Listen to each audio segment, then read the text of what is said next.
So today um, I'm going to discuss with you all about the polymerase chain reaction, also known as PCR. Now, this is given on your genetic engineering in your genetic engineering syllabus. Now, what does PCR simply means? What does polymerase chain reaction simply means? That in this technique, without using any vector, we are amplifying our desirable DNA. Millions and millions of copies can be uh, prepared without using any vector. With the help of a machine, and that name of that machine is thermocycler. Thermocycler looks like a telephone. In old days, we use a landline telephone, just like that it looks like. So with the help of thermocycler machine, we can insert our desirable DNA fragments. To stabilize that DNA fragment, we maintain them in buffer solutions, obviously. We use suitable primers that will attach with the complementary base in the target DNA. And we use nucleotides, DNTPs, deoxynucleotide triphosphate, nucleoside triphosphate, and obviously a DNA polymerase is needed. And the name of the DNA polymerase that we normally use is TAC DNA polymerase, TAQ. TAC DNA polymerase is mostly used, but nowadays, instead of using TAC DNA polymerase, we can also use other different types of DNA polymerase obtained from different organisms.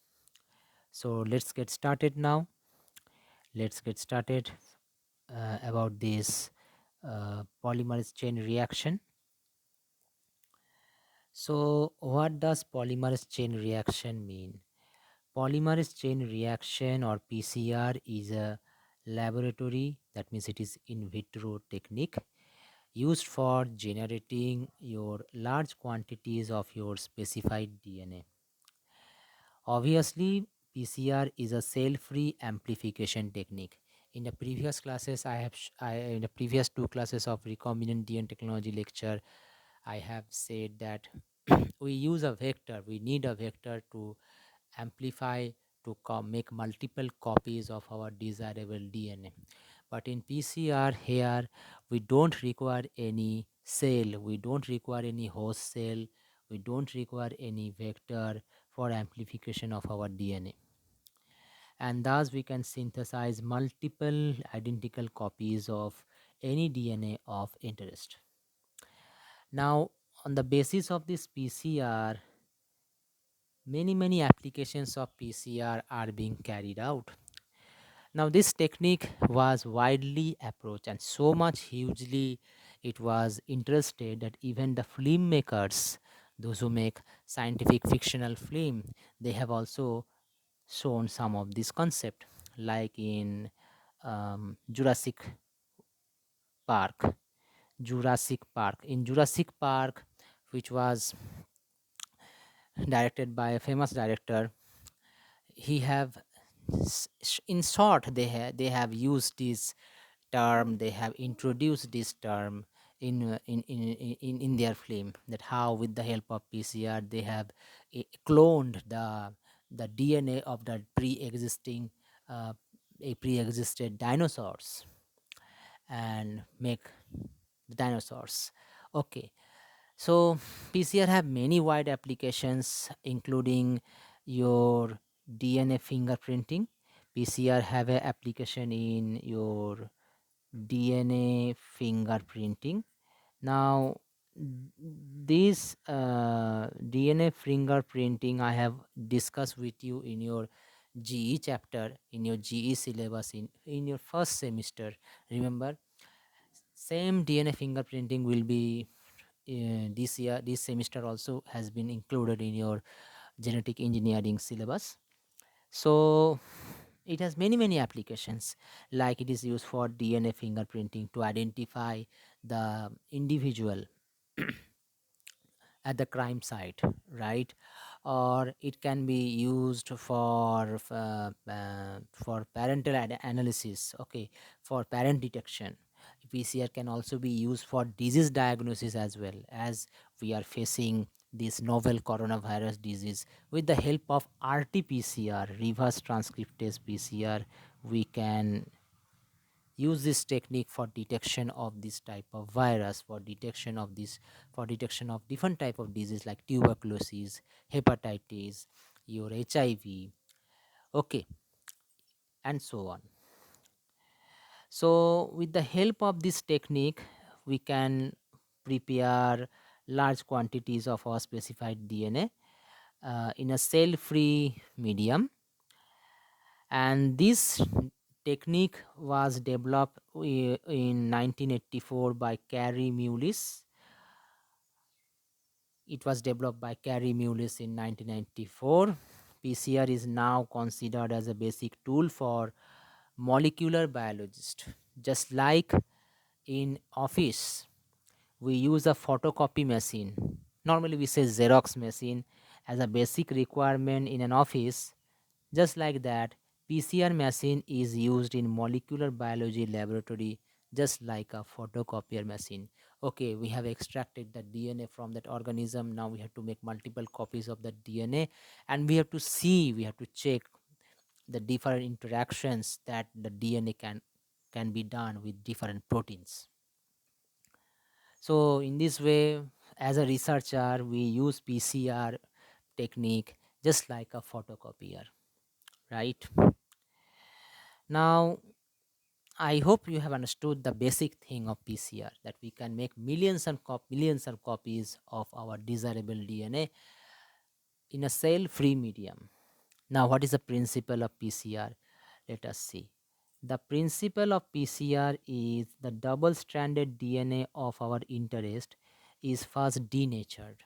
Denature means we have to separate the DNA into two single strands. So we have to separate the DNA. This is called denaturation, right? So first we have to do denaturation to separate the two individual strands. Then each strand is allowed to hybridize with a primer, which is known as renaturation. So in the next step, we use a primer made up of short nucleotides in length to anneal, to bind with these single strands, that is known as renaturation. And the primer template duplex is now used for DNA synthesis. So where the primer is binding, then it allows the binding of DNA polymerase to bind and carry out the extension of the primer, the replication process that we normally do. So these three steps: denaturation to separate the DNA into two individual strands, renaturation means hybridization of the single strand. Each of the single strand is hybridized with short DNA sequence called primer, and this primer template duplex is then used for DNA synthesis with the help of your DNA polymerase enzyme. Now this process, denaturation, renaturation, and synthesis, it is repeated again and again and again. About 32 times it is repeated to generate multiple forms of your target DNA. I hope you have understood. So I am drawing a diagram for you to understand much more easier. So first, this is your DNA having 5 prime 3 prime region. So the first step is we have to denature the DNA. And how we can denature the DNA? We can able to denature the DNA by increasing the temperature. So if we can increase the temperature, certain temperature, it has been written here that what is the normal temperature required for denaturation of the DNA. About 90 degree Celsius is required to separate this DNA into two individual strands. The next step is annealing. Sorry, renaturation, not annealing. It can also be called as annealing or renaturation. In renaturation, we allow this each of these strand to hybridize with primer. Primer are short DNA sequence. Primers are short DNA sequence having some complementary bases with the single stranded DNA that hybridize. Now this primer have 3 prime ends. Okay, it has 3 prime ends, as we know. As it has 3 prime ends, so with the help of 3 prime ends, DNA polymerase could bind and extend the primer. DNA polymerase can bind and can extend the primer. So if I draw the diagram, it will be looking like this. Wait for me because I have mispaired here. So if this is my 5 prime 3 prime,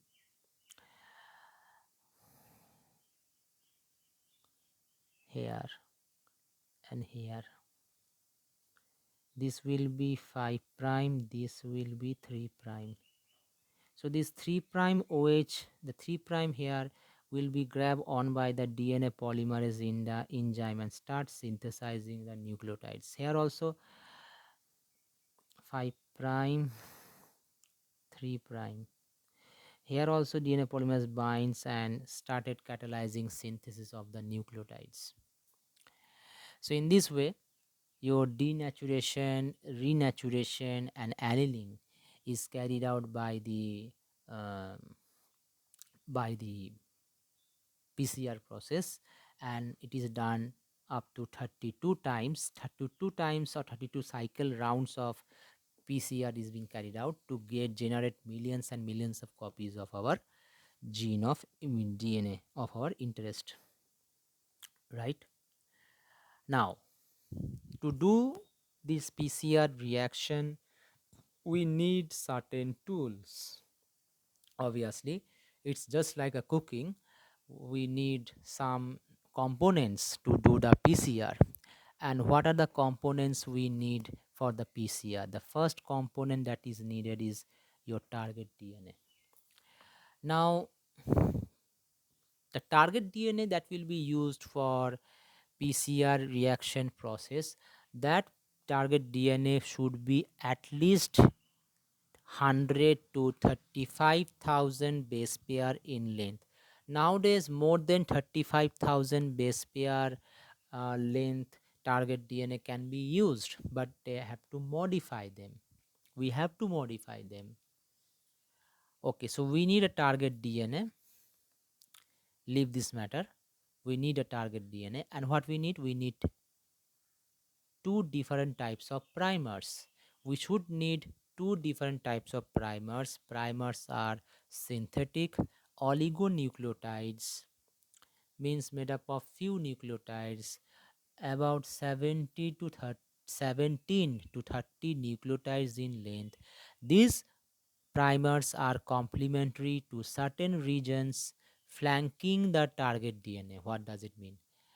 It means that the primer will be binding. The primers are complementary to the flanking regions of the target DNA. Suppose if this is your target DNA, if this is your target DNA, this is the DNA, okay?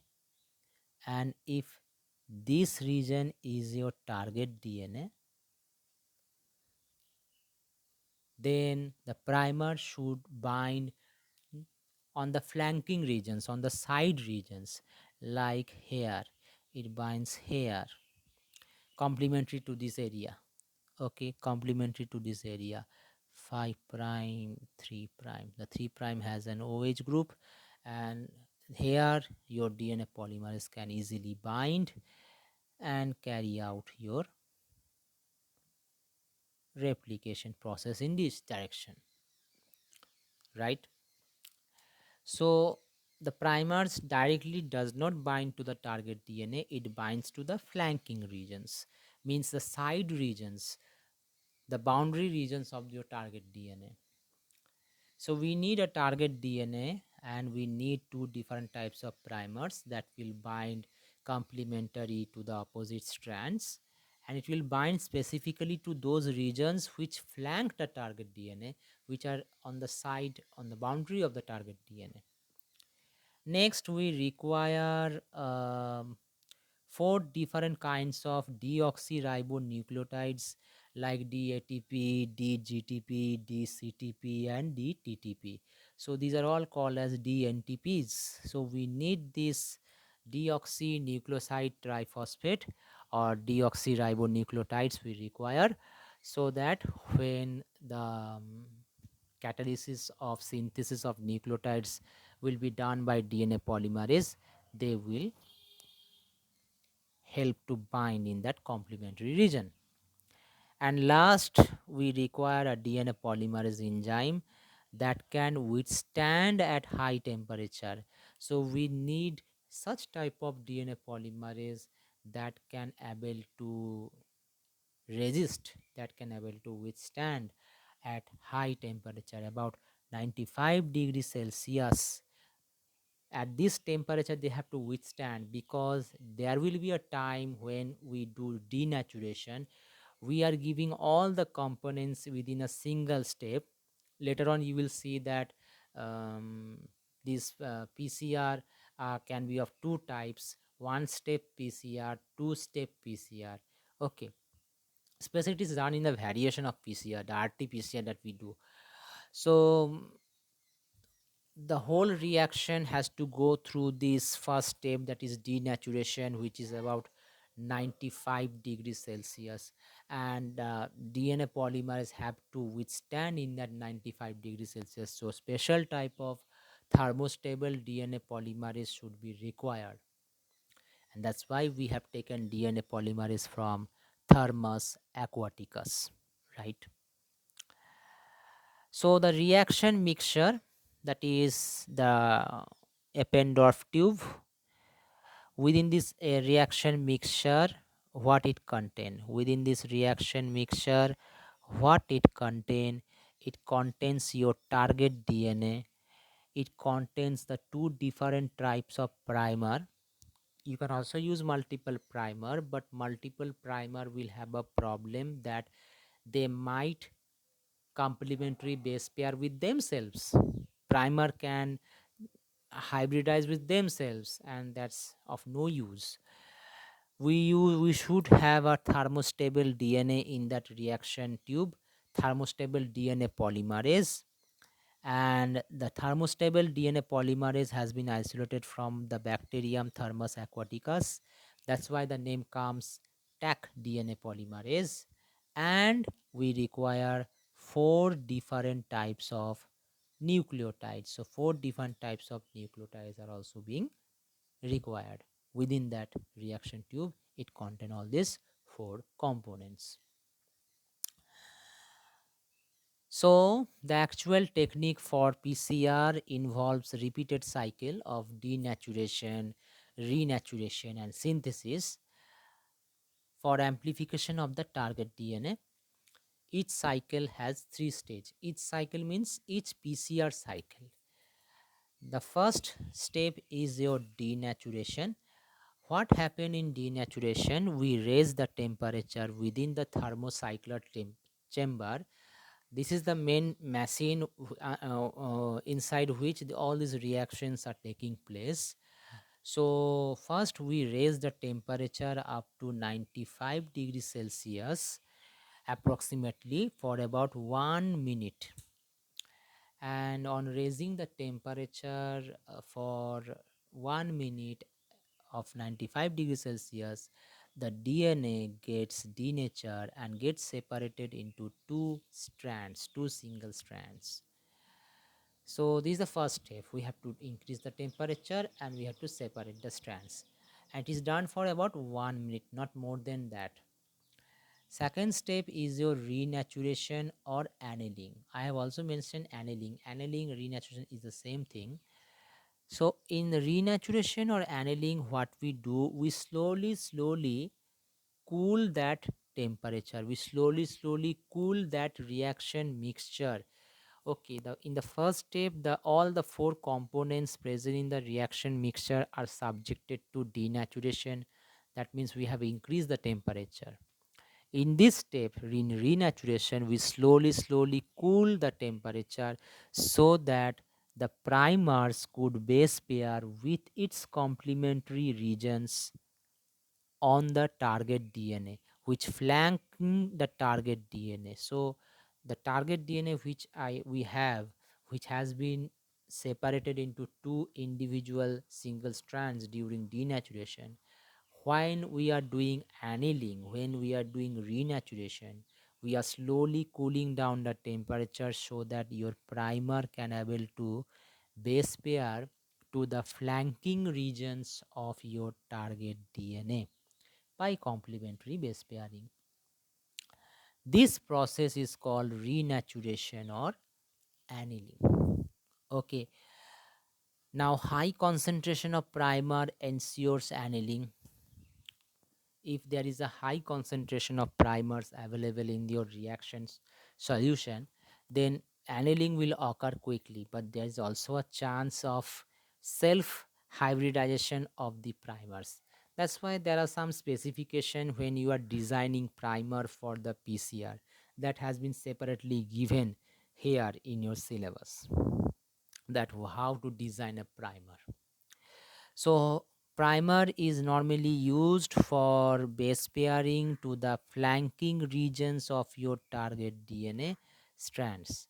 And for this, we have to slowly cool the temperature to about 55 degrees Celsius, right? Then comes the next step, which is the main step, which is your synthesis.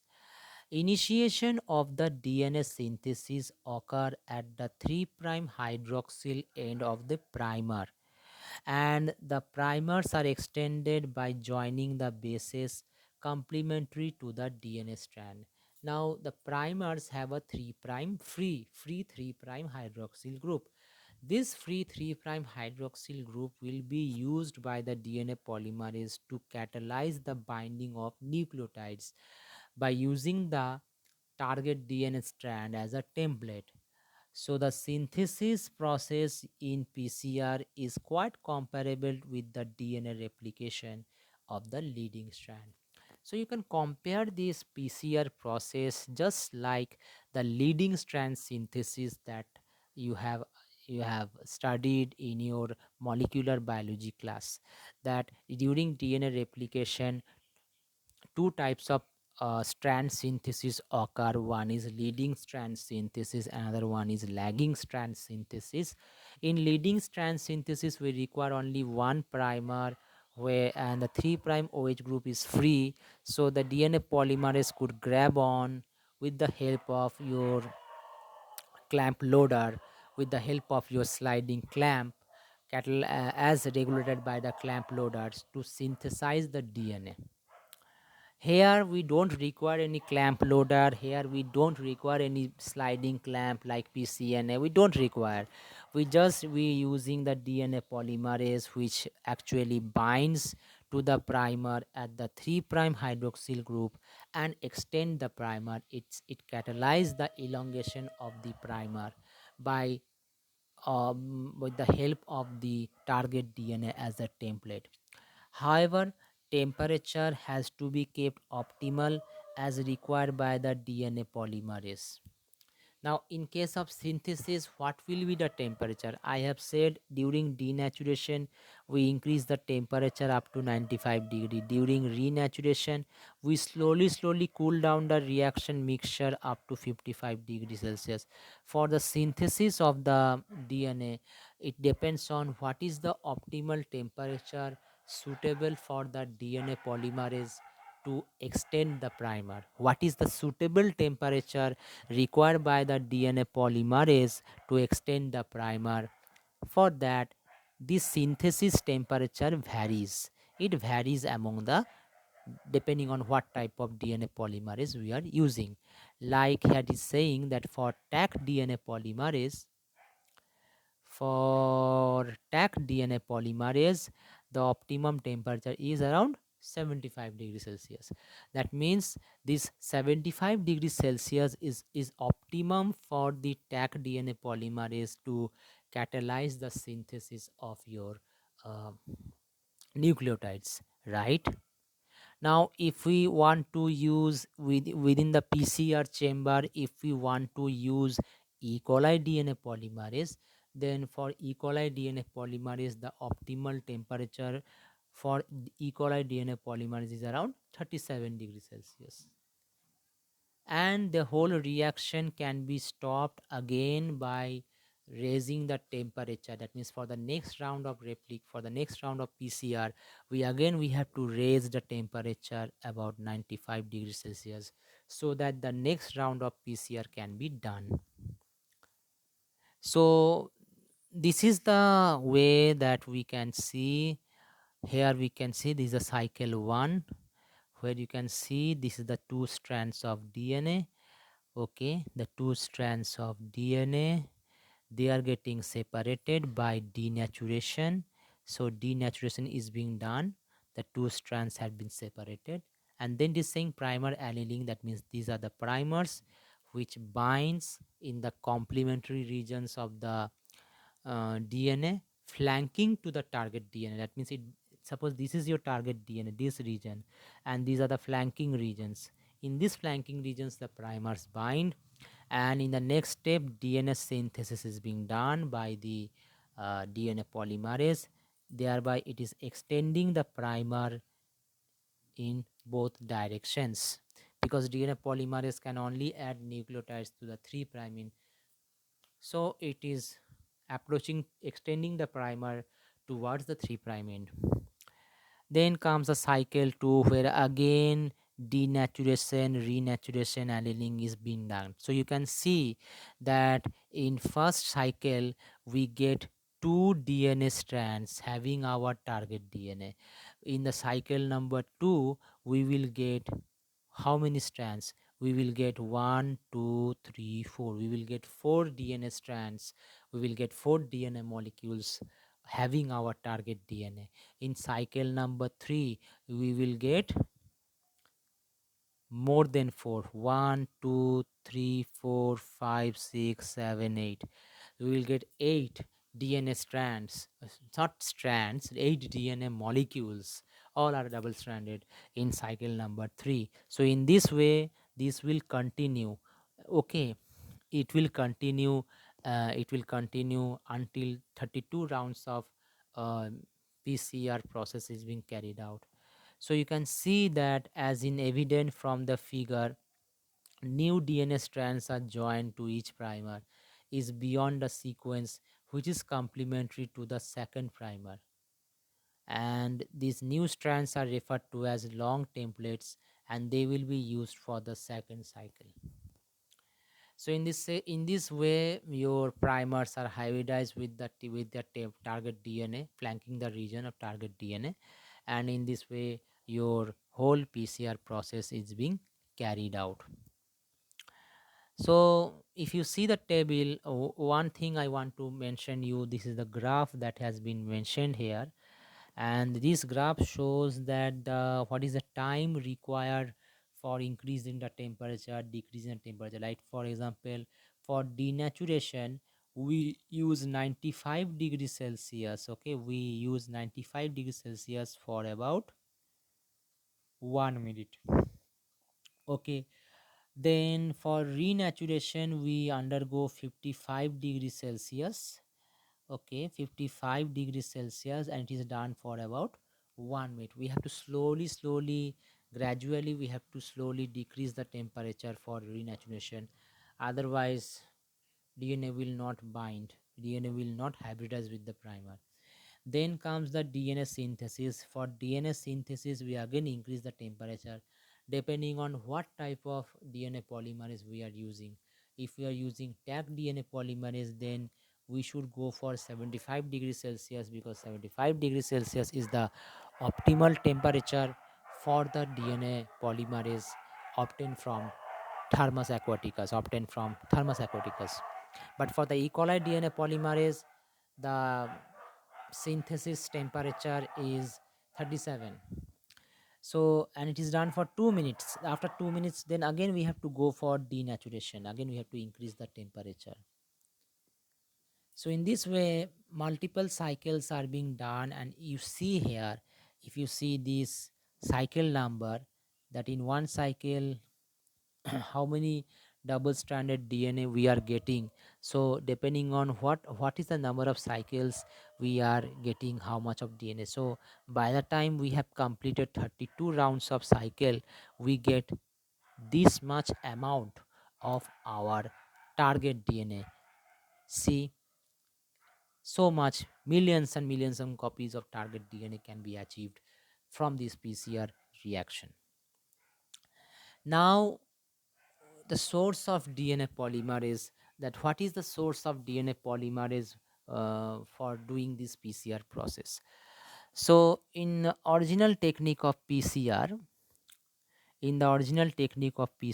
Klenau fragment of E. coli DNA polymerase was used. Klenau fragment is the large subunit of the E. coli DNA polymerase. It was used initially for PCR process. But this enzyme, this DNA polymerase enzyme, which is your E. coli DNA polymerase, gets denatured at high temperature because we are using 95 degrees Celsius, and this enzyme is optimal at 37 degrees Celsius. So much high temperature, how they can withstand? They are not able to uh, go through this temperature to stabilize themselves. That's why we need some we need some enzyme, special enzyme, to carry out this reaction, PCR reaction process. And for this reason, uh, Lower Lawyer in 1989 introduced the Taq DNA polymerase. Taq DNA polymerase get its name from a bacteria, which is a thermophilic bacteria known as Thermus aquaticus. Now, this Thermus aquaticus is actually found in hot water springs. That's why it is a natural tendency for them to survive in that high temperature. So why not their proteins can survive also? So we have obtained the DNA polymerase from Thermus aquaticus organism, and that name it as Taq DNA polymerase. It is a heat resistant, hence it is not necessary to freshly add this enzyme for each cycle of PCR. Now in case of Tag DNA polymerase, one time we will add in the reaction tube. After 32 cycles, then we get that final product. We don't need to add every time the tag DNA polymerase into the tubes because it does not get denatured quickly. However, the Klenau fragment gets denatured quickly. That's why we have to give at each cycle of PCR we have to add the Klenau fragment.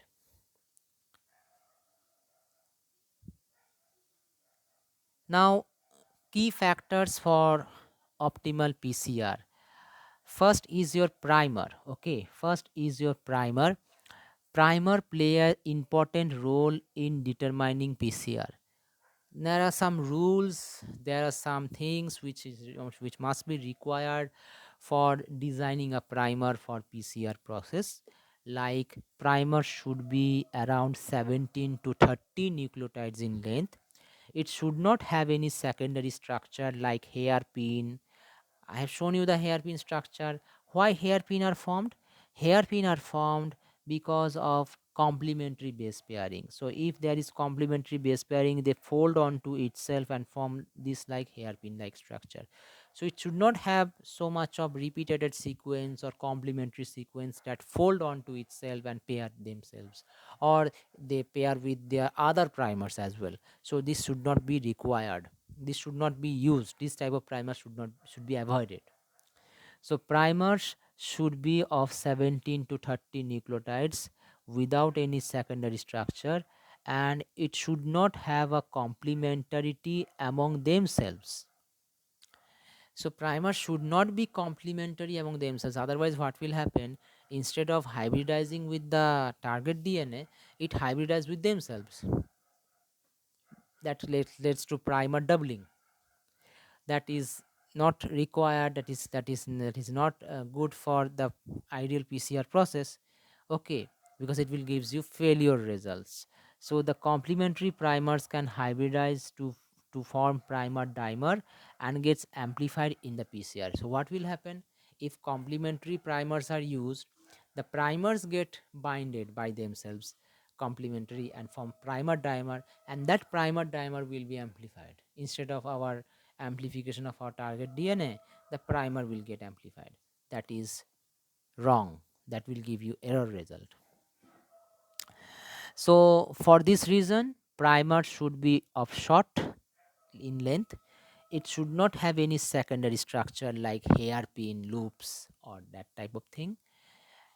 Okay, the it should not have so much of tandem repeats also, and without complementarity among themselves. They should not be complement with each other.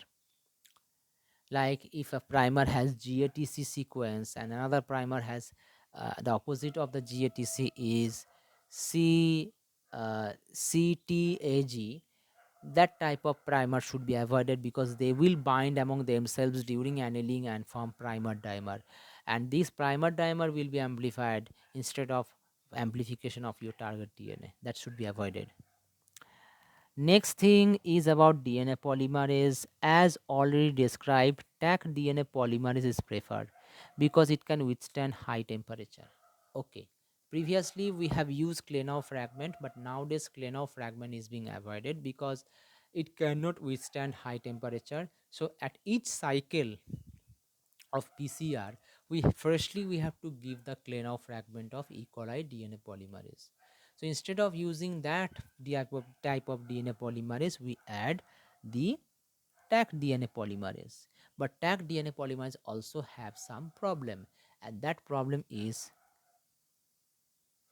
it has a problem in your proofreading activity. So Taq polymerase lacks proofreading activity. It is clearly written.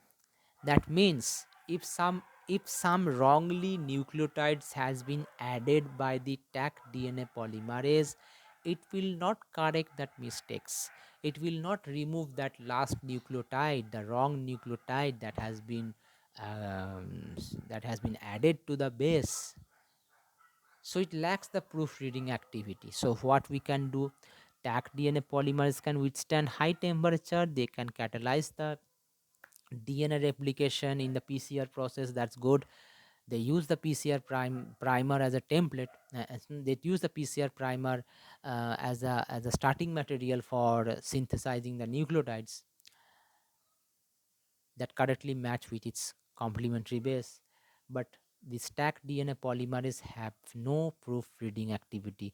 So for this reason, some other thermostable DNA polymerase are nowadays used, which have proofreading activity also, like TMA DNA polymerase. TMA DNA polymerase taken from another thermophilus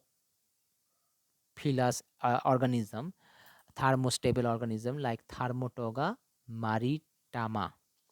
PFU DNA polymerase from Pyrococcus furiosus. So some other different types of DNA polymerase are taken from thermostable organism which have proofreading activity as well as they can withstand high temperature. So we replace this Taq DNA polymerase with TMA DNA polymerase, which is obtained from Thermotoga maritama, PFU DNA polymerase from Pyrococcus furiosus, etc.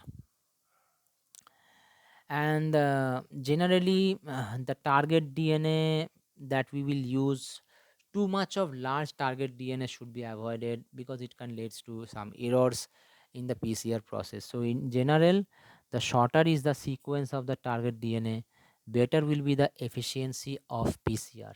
So more shorter target DNA, better result you will get in your PCR process.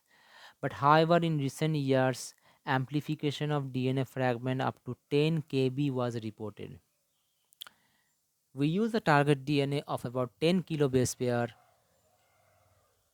for the PCR process that has been reported this year, in recent years. The sequence of the target DNA is also important in PCR. GC rich region of the DNA has a stand hinder PCR. It means to say, suppose the target DNA is rich with guanine and cytosine. So for during the denaturation process, we have to more increase our temperature, because guanine cytosine presence of guanine cytosine in the DNA in high amount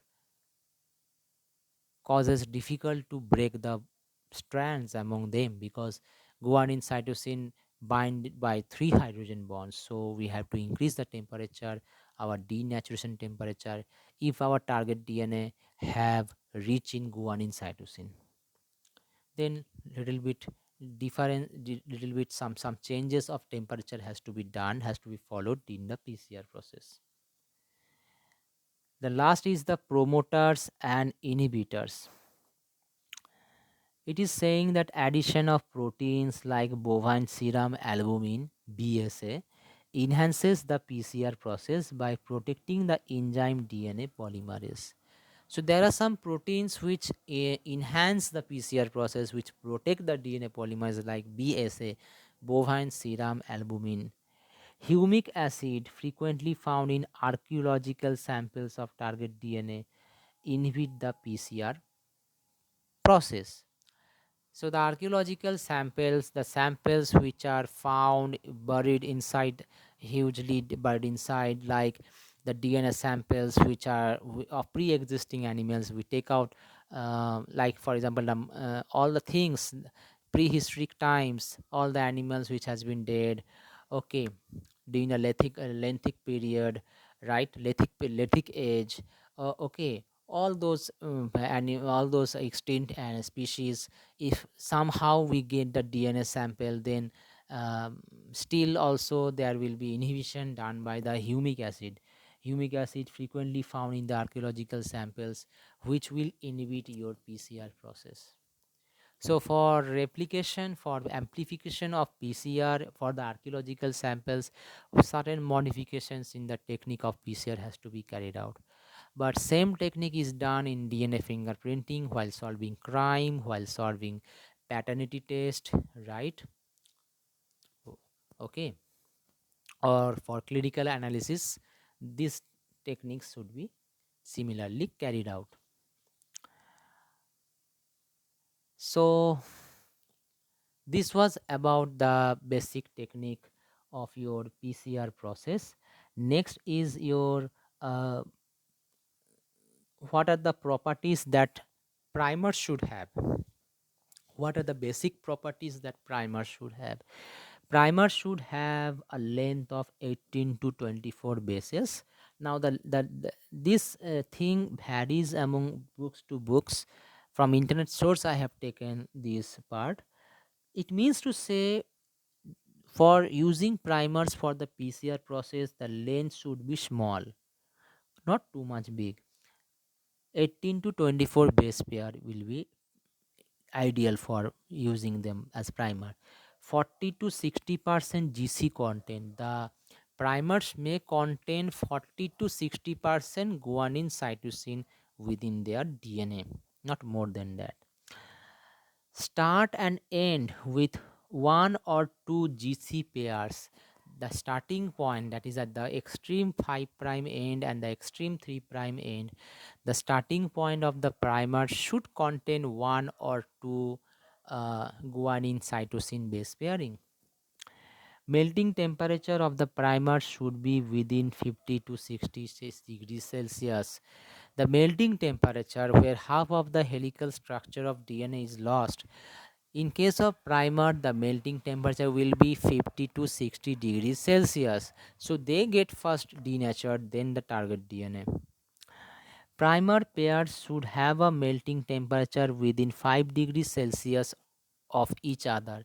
So the difference of the primer's melting temperature, the two primers that we have used, the 5 prime primer and the 3 prime primer, which will bind to the 5 prime flanking end of your target DNA, and the 3 prime primer represents that it will bind at the 3 prime flanking end of your target DNA.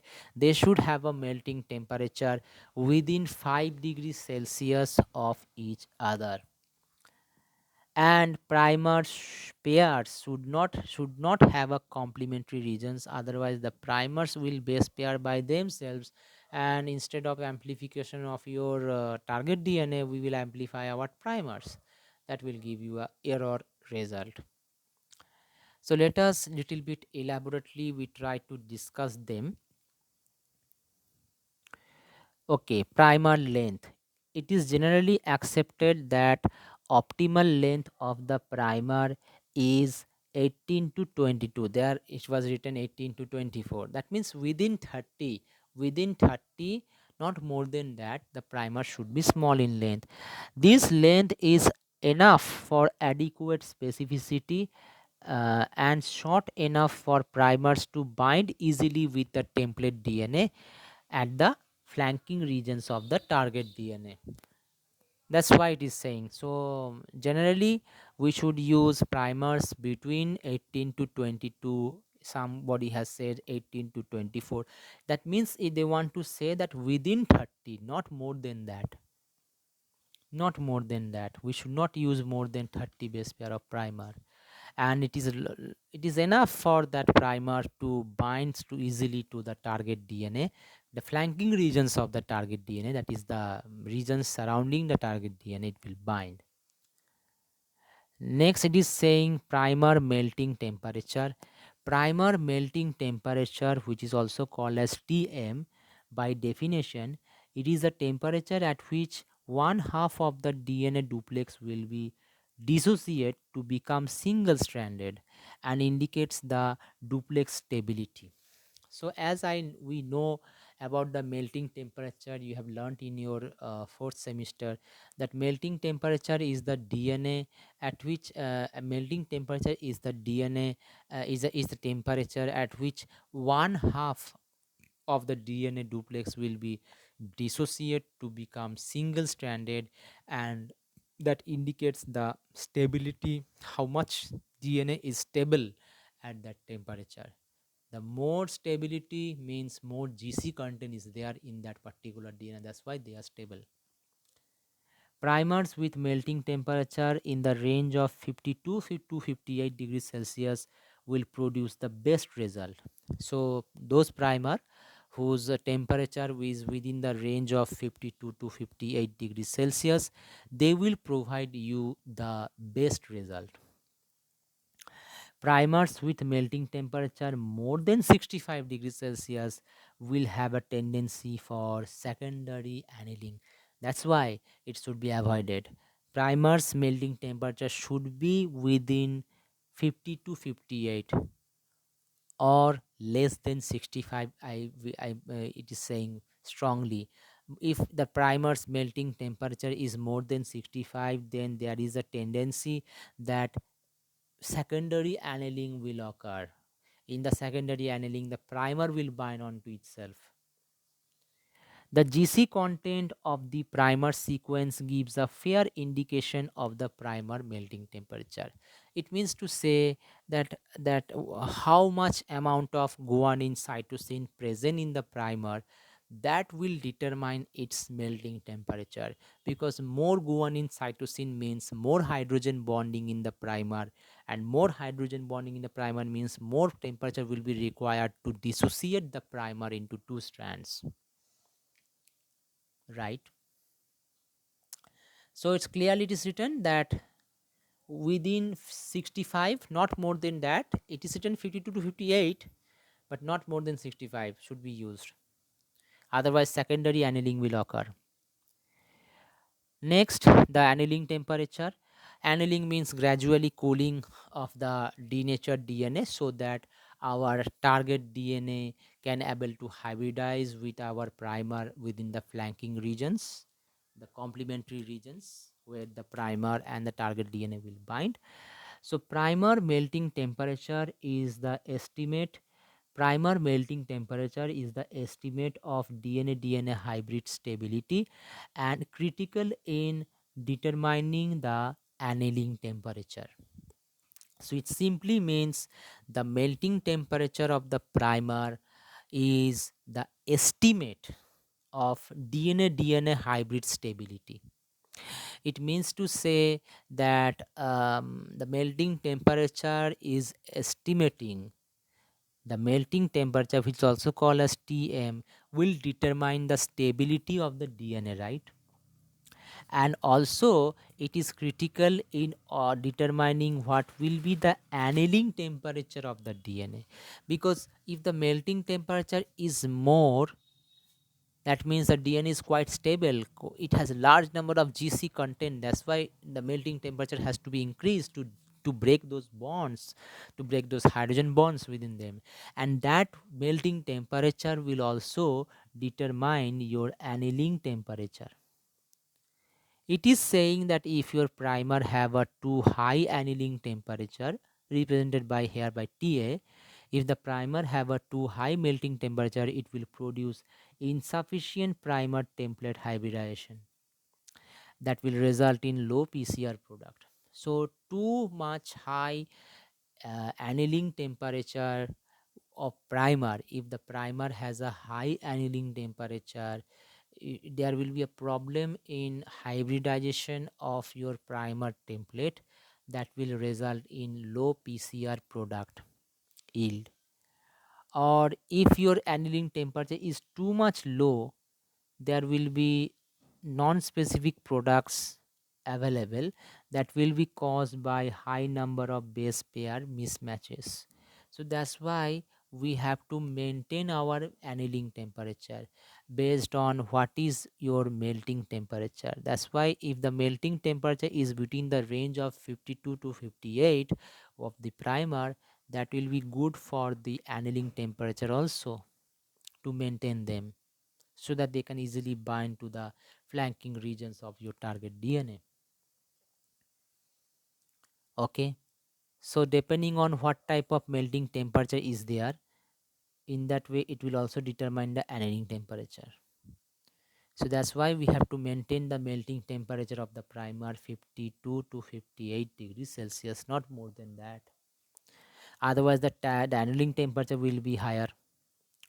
The annealing temperature will be get higher, that will produce insufficient primer template hybridization. Too low annealing temperature may cause high number of base pair mismatches. That means it will not able to match perfectly with its complementary target DNA. Next is the GC content. I have also already said here before that 40 to 60% guanine cytosine should be present within the primer. So the GC content, that is the number of guanine and cytosine in the primer as percentage of total base of the primer, should be 40 to 60%, not more than that. Next, GC clamp. At the 3' end, I have said before that there should be a guanine or cytosine present in the end of your primer. At the 5' end as well as at the 3' end, there should be a guanine or cytosine. So it is saying that presence of guanine or cytosine base within the last 5 bases from the 3' end of the primer, that is your GC clamp. This is known as GC clamp. Presence of guanine or cytosine within the last 5 bases, within the last 5 bases from the 3' end of the primer. So if this is the primer, this is the 5', this is the 3'. 1, 2, 3, 4, 5, 6, 7. So the last 5 bases, this is the last 5 bases, 1, 2, 3, 4, 5, this one. So the last 5 bases, if there is a presence of guanine or cytosine within that last 5 bases, called as GC clamp, will help to promote specific binding at the 3' end to the stronger bonding, due to the stronger bonding of GC base. So this GC clamp, which is located within the last 5 bases from the 3' end of the primer, will help to promote specific binding to the target DNA, and also it will help to that DNA polymerase to bind also, because GC base pairing have a stronger bonding. They bind with 3 hydrogen bonds, and more than 3G, that means more than 3 guanine or more than 3 cytosine should be avoided in the last 5 base as 3' end of the primer, because they will, then what will happen if there is more than 3 guanine or more than 3 cytosine, it becomes a repeated sequence, right? So the other primer, if they have that same complementary sequence, then they will try to base pair with this primer and from primer doubling. So there should be present a guanine or cytosine within the 5 bases at the 5, from starting from the 3' end of your primer, which is ideal for specific binding with the target DNA.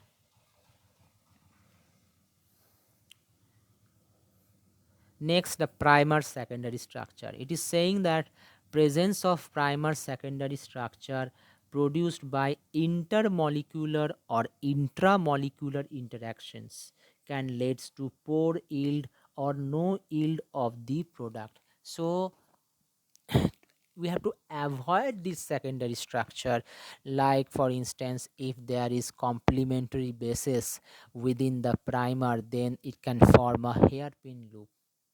Like for example, there is a primer here and we name the primer as GCATTA.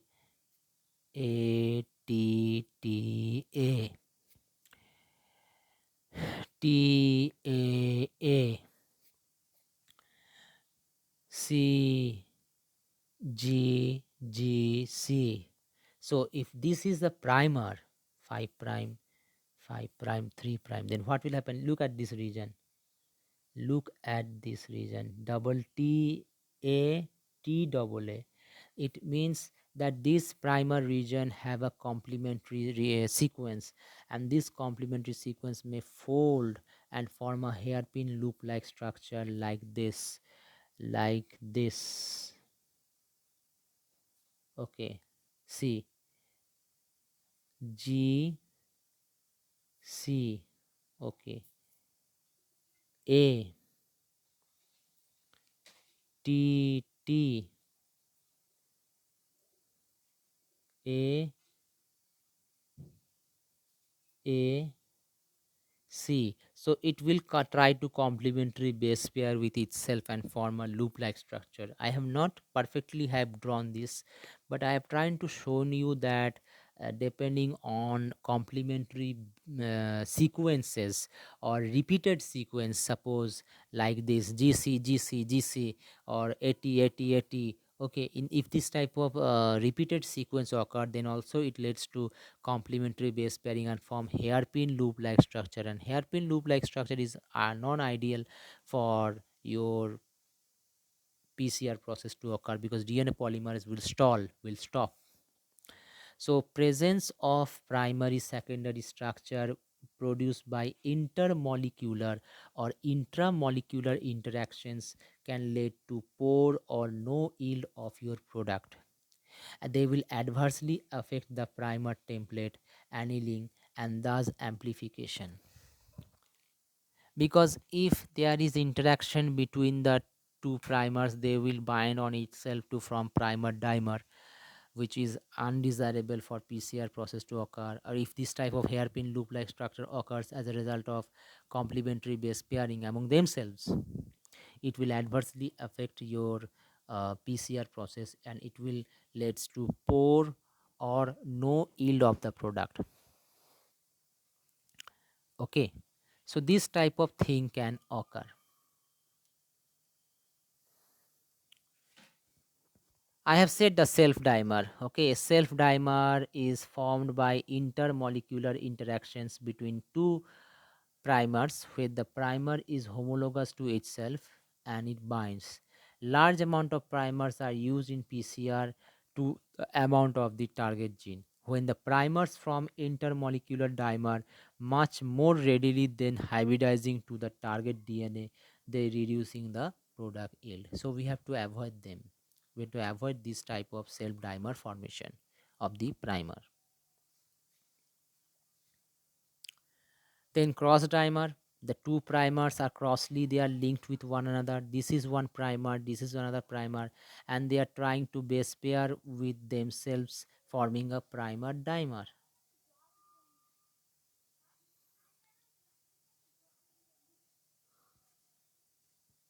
Okay, so primer cross dimers are formed by intermolecular. Inter means between, molecular, intermolecular interaction between the sense and antisense primer. Here, sense and antisense refers to that they are complementary with each other. When they are homologous, then they bind in this way. Then repeated sequence should be avoided. Okay, a repeat is a dinucleotide occurring many times consecutively, and this should be avoided because they can misprime, like TA.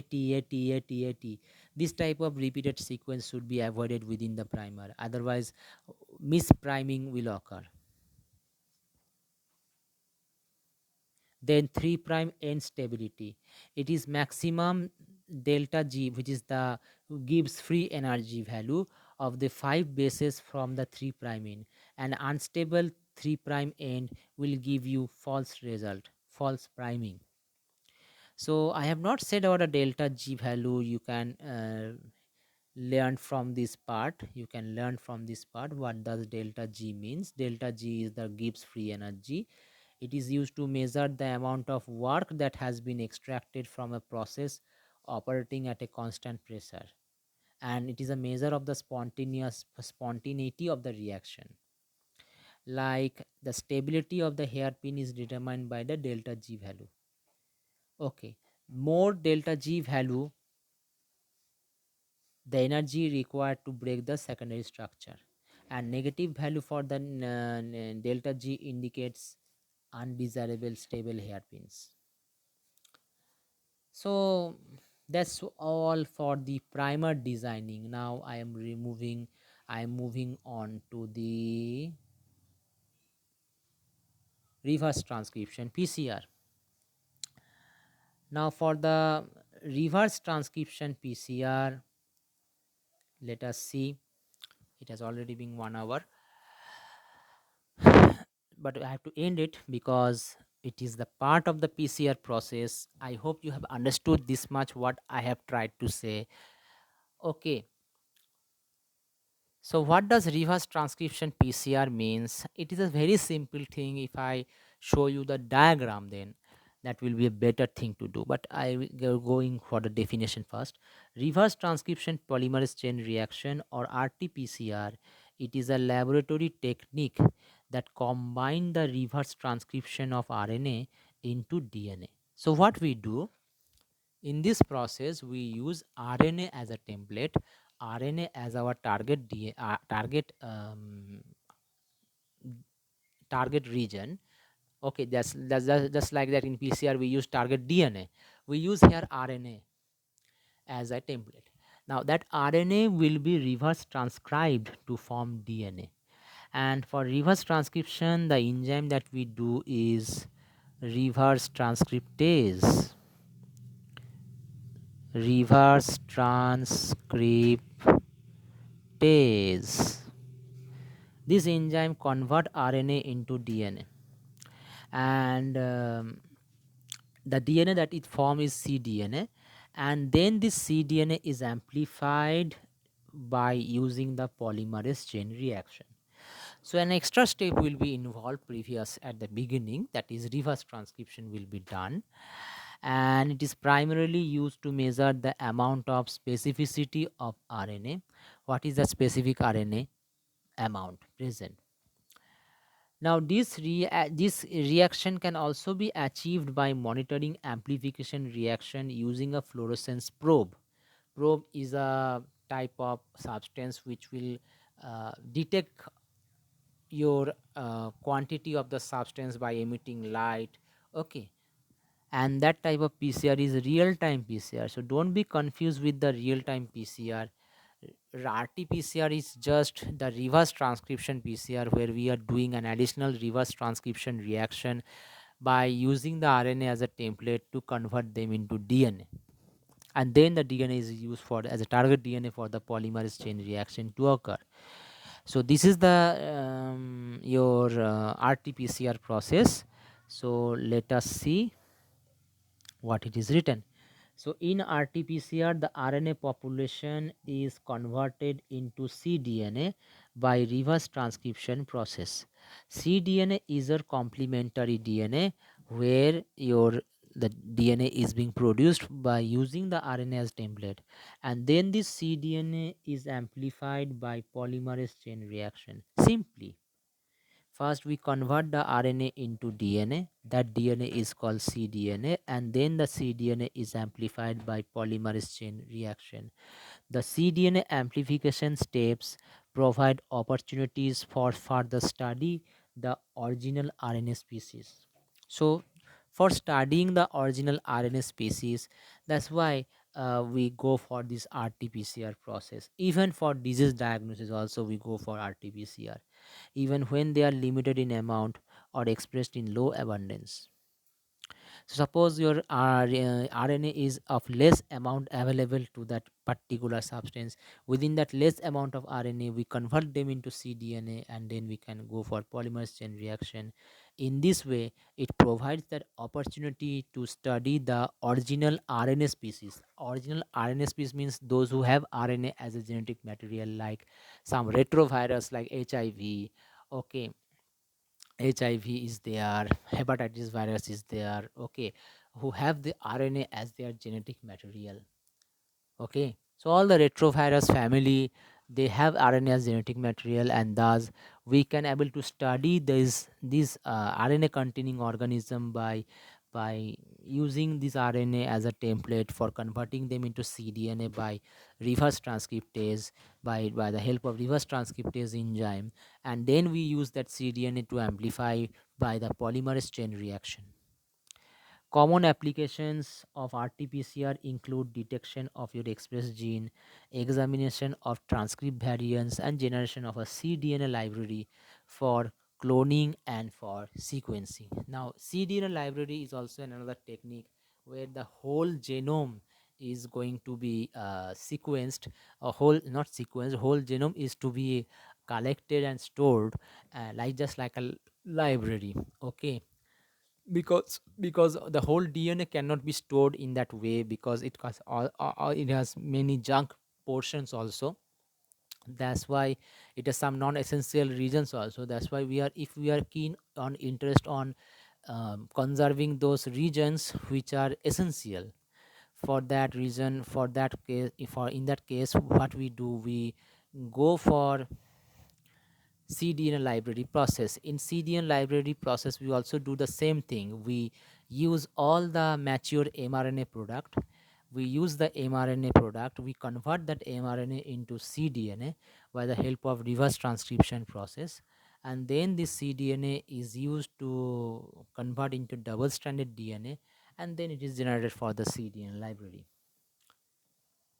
So we can see here the RNA consists of the start codon AUG, you can see AUG, and ends with a poly A tail. Okay, good thing. And AUG code for methionine, that we know in translation process, that we know in genetic code. So this RNA is going to be used as a template to convert into cDNA first. For this we need a primer. Now, where we will use the primer, look at this polyadenylate tail that normally occurs during eukaryotic post-transcriptional modification process. So this poly A tail can be used to design a primer, and thus we have, in this way we have designed a primer. So it is saying oligo DT primer. Oligo DT primer is binding to the poly A tail of RNA. So this oligo DT primer bind with this poly A tail of RNA, and now your reverse transcriptase enzyme will come and grab on, and start synthesizing your DNA by using the RNA as a template. So you can see here that reverse transcriptase and all the deoxynucleoside triphosphate are going to be catalyzed. These are reverse transcriptase that has been shown in this figure, that is bind that will bind, and these deoxynucleotide triphosphates are going to be binded, catalyzed by the reverse transcriptase. Now, reverse transcriptase is an enzyme that binds to the oligo DT primer and synthesizes the cDNA by adding DNTPs. By adding the deoxynucleoside triphosphate, reverse transcriptase catalyze the synthesis of DNA. And the name of the DNA is now called as cDNA. So this is the cDNA part that you can see. So RNA DNA hybrid has been occurred now. Okay, the first strand of cDNA synthesis. Now further this RNA will be removed by RNase, by some nuclease enzyme it will be removed. So this is remaining now only the cDNA, only the complementary DNA remain. Now this cDNA will be used again by as a template. Again a new primer will bind, and it will be now catalyzed by DNA polymerase. It will be now catalyzed by DNA polymerase to start synthesize to make double stranded DNA. Okay, here they have used TAC DNA polymerase. That means we can now undergo PCR process from this step, right? We can now undergo PCR process from this step onwards. So this was all about the RT-PCR. Okay. So in RT-PCR, what we do, that RNA template is first converted into cDNA using a reverse transcriptase enzyme. The cDNA is then used as a template for amplification using PCR. So two-step reaction. First, we use cDNA, we make cDNA, we prepare cDNA by using reverse transcriptase, and then it is used, that cDNA will be used for amplification by PCR process. The use of RT-PCR for detection of RNA transcript has revolutionized the study of gene expression in the following ways. So by using the RNA as a transcript, RT-PCR is normally done for detection of the RNA containing genome. It made it theoretically possible to detect the transcripts of practically any gene. So we can use the transcripts product, that is RNA, of any gene to detect them, to identify them, that whether the RNA is present or not. And that's why here also in detection of the coronavirus we use the RT-PCR, because it is a retrovirus, it is RNA containing virus. And what they have done, they use the primer, they have designed primers that will bind to the flanking regions of your coronaviral genome. Okay, now sorry for that, before that they have synthesized DNA from that RNA. Okay, so first with the help of reverse transcriptase enzyme, they have used that RNA found in the coronavirus as a template to synthesize cDNA first, and then this cDNA is being used for the PCR process. By first we have synthesized some specific primers that will match with the with specific sequence of the complementary DNA, and then we will extend, just like we do denaturation, renaturation, and your synthesis. All this process is done and goes on and on. Now if the primer is specific for that DNA, that means you have this disease. After multiple rounds of replication, they can able to identify that at what number of cycle more number of those DNA, target DNA has been amplified. That's why they have give you a number, a CT value number they give. I think CT value number they give normally in PCR report. it shows the number of cycles, at what number of cycle your amplification is being highest. Somebody have 17, that means at 17 round of PCR, RT-PCR, highest number of amplified products has been achieved. That means you have more and more of those coronavirus. We have more and more affected with that coronavirus disease. So depending on this type of theory, this is the practical theory knowledge of your RT-PCR. In case of, if I want to detect some disease, if I want to detect HIV also, it can be done in that way also. Okay, mainly the mainstream of infection of HIV we have to take out from them. Okay, mainly it affects our immune cells. So in the bloodstream we have to isolate them, then we have to carry out the RT-PCR process.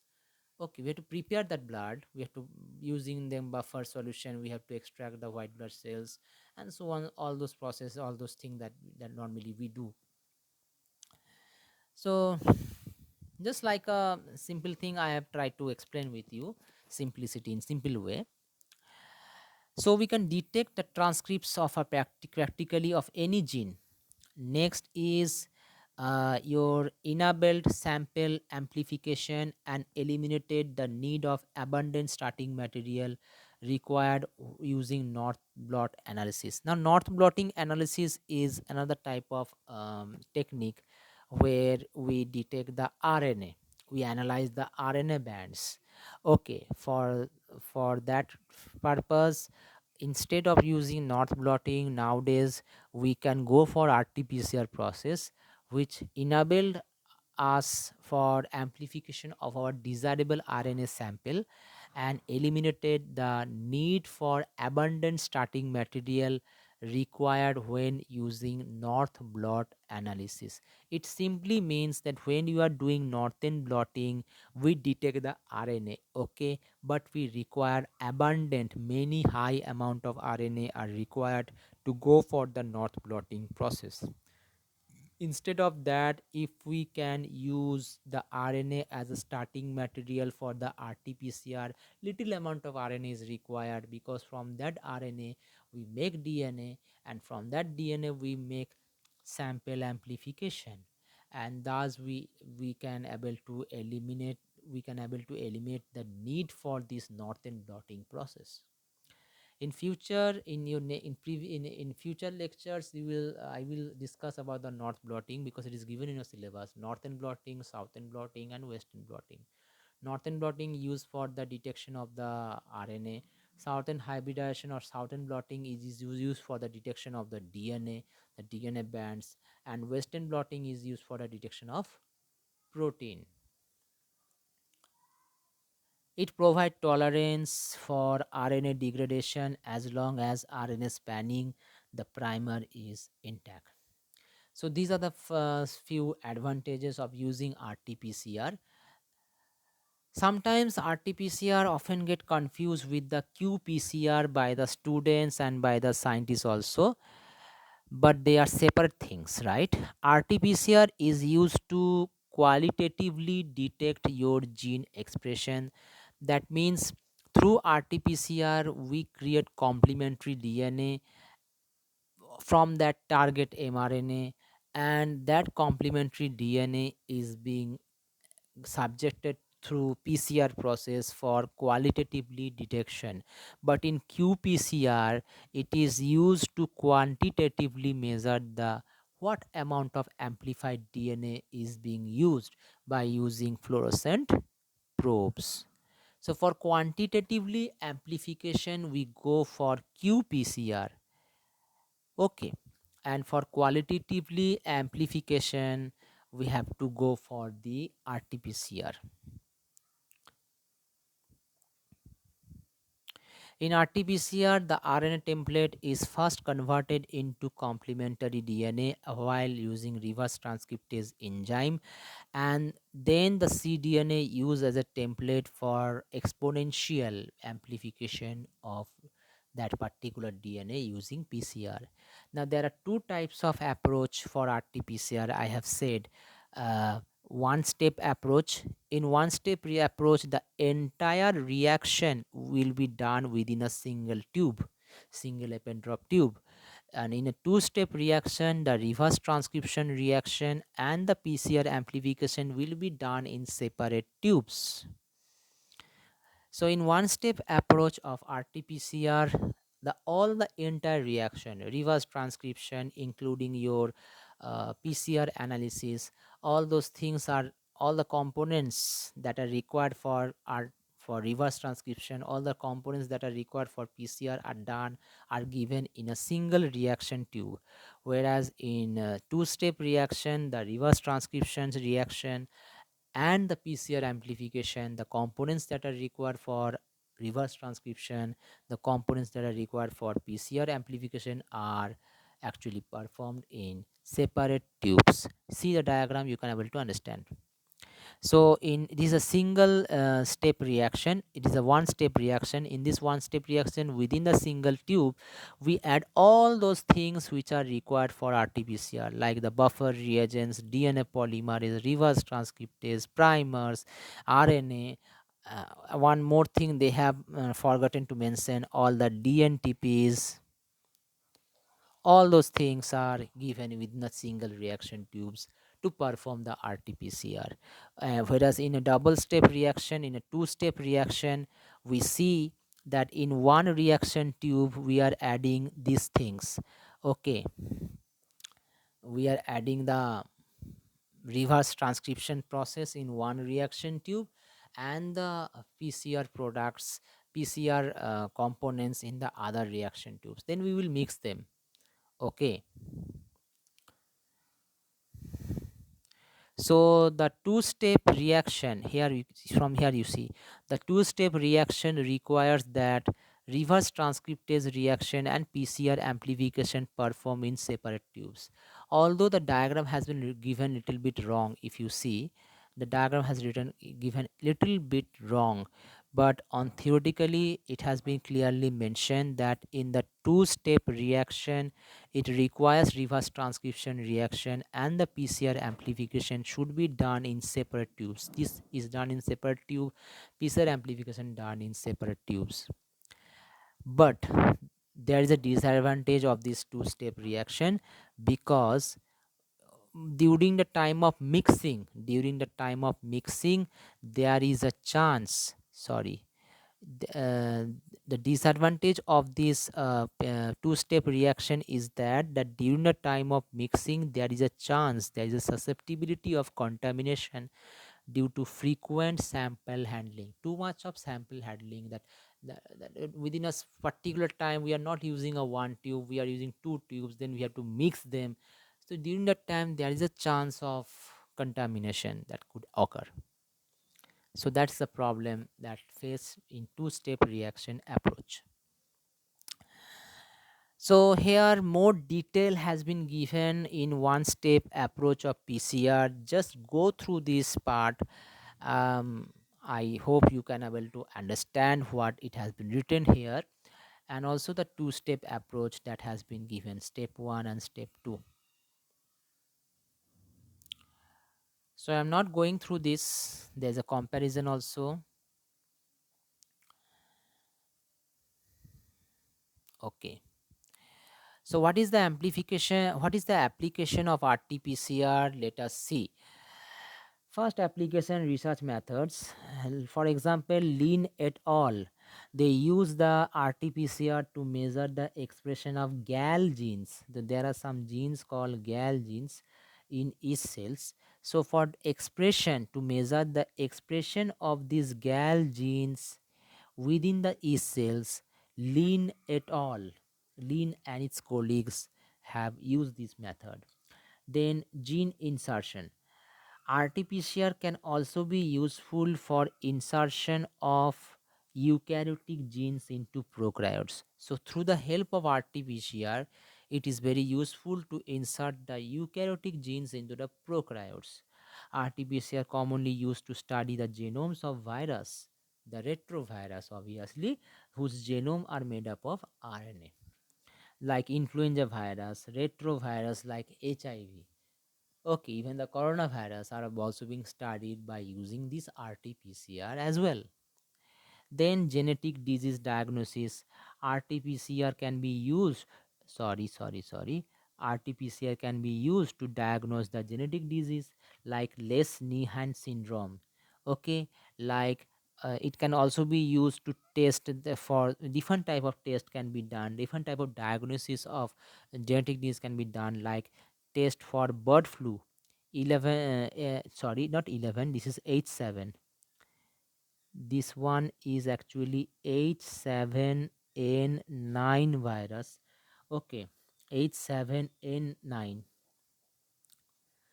So for detection of bird flu H7N9, um, RT-PCR can be employed. Then cancer detection, obviously scientists are working to use RT-PCR in cancer detection to improve pro- prognosis and monitor response to therapy.